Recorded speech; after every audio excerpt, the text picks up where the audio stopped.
Sangeet Paul Choudary belongs to the PGP 2004 to 2006 batch, and his award is being given to him in recognition of his contribution to industry and thought leadership.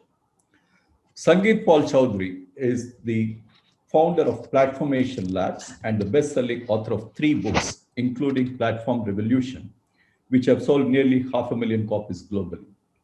He is best known for his work on platform economics and network effects.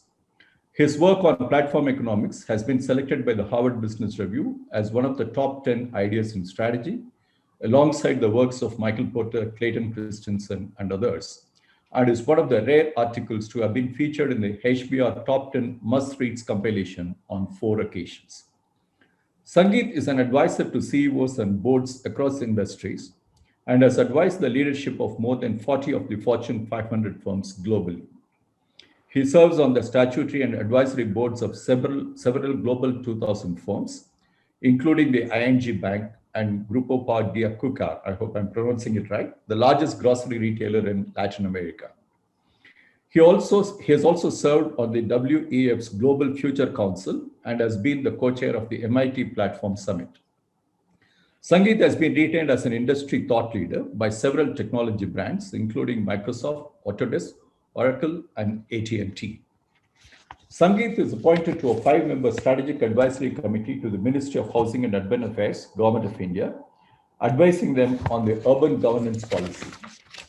In February 2018, he addressed the Danish Parliament and the ILO's Future of Work Commission, and his recommendations for regulating platforms through open data sharing played an important role in the Danish government's decision to implement open data regulation for Airbnb in May 2018.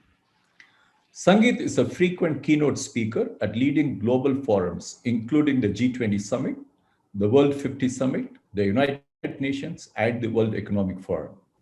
For his contributions to the field of platform economics, he was named a Young Global Leader by the World Economic Forum in 2017. If I may add, as of date, Sangeet is the youngest recipient of the Distinguished Alumnus Award.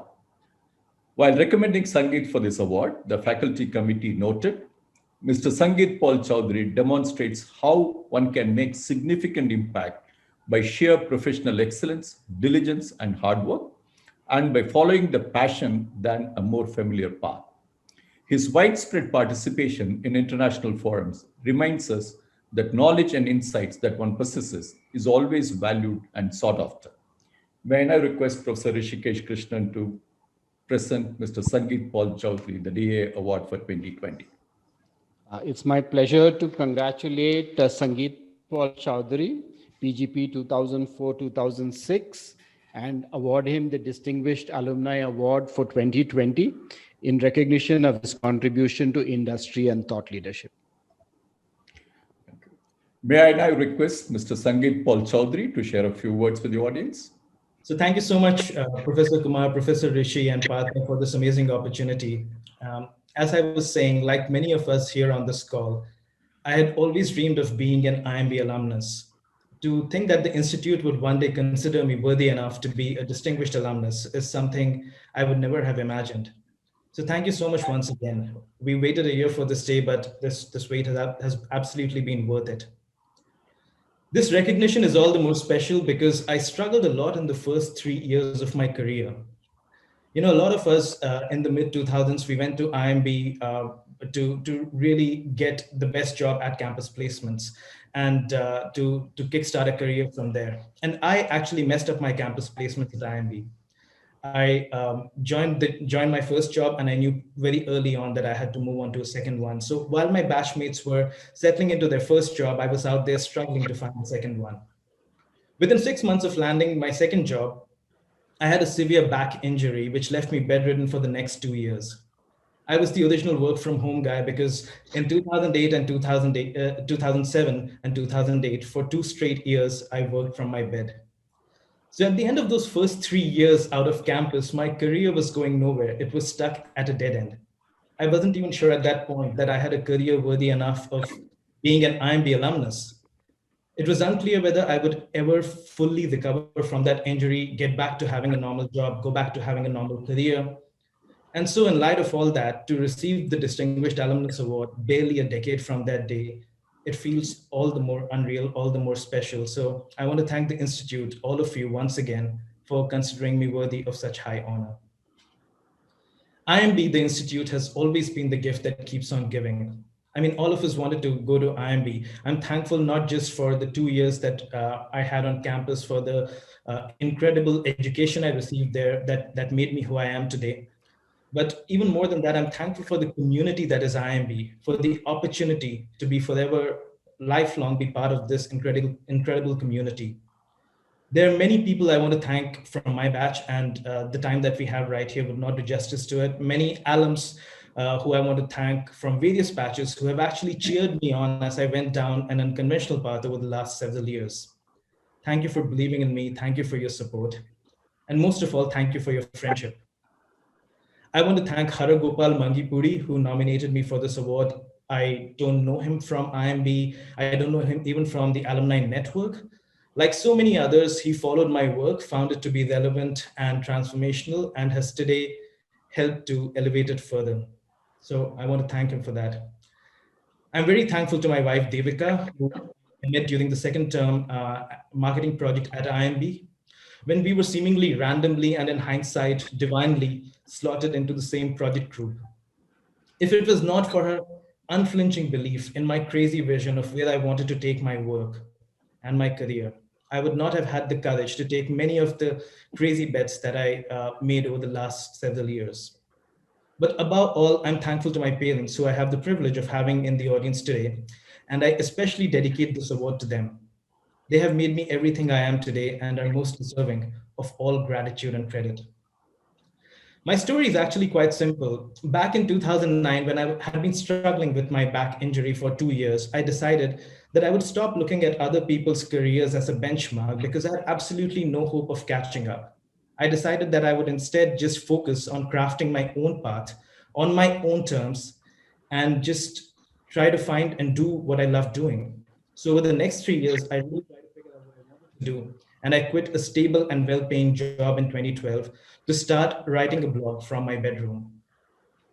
Over the next 2 years, what started as a blog from my bedroom turned into a research initiative in partnership with MIT. This eventually turned into a body of work that now includes 3 books that have sold nearly 500,000 copies and several influential articles that have been ranked among the top 10 articles in Harvard Business Review. Over the course of the last 7 years, I've had the privilege of addressing a host of global summits, including the G20 Summit, the United Nations, the World Economic Forum, the World 50. And as a professional keynote speaker, I've had the privilege of sharing the stage with former presidents, former heads of state.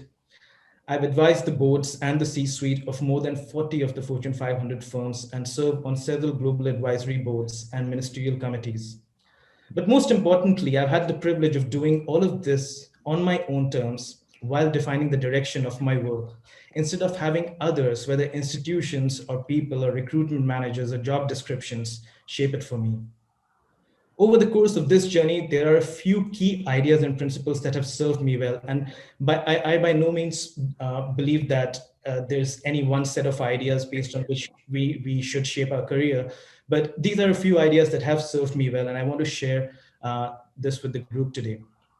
The first thing that's shaped me is the belief that why you do something is way more important than what you do. My purpose when I started out was to explain how the world is changing because of technology and other forces. My what at that time was researching and writing a blog, and most people saw my what and dismissed it, but the few who saw my why made all the difference.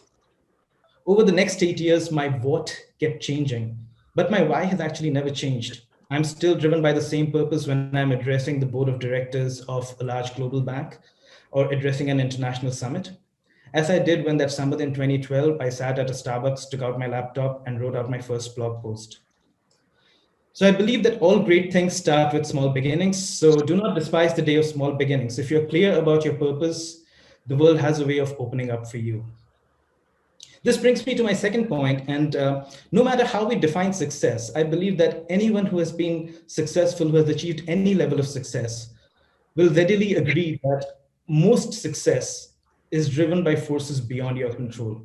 Especially when you're starting up from scratch and scaling, you need other people to open doors for you and take your work forward.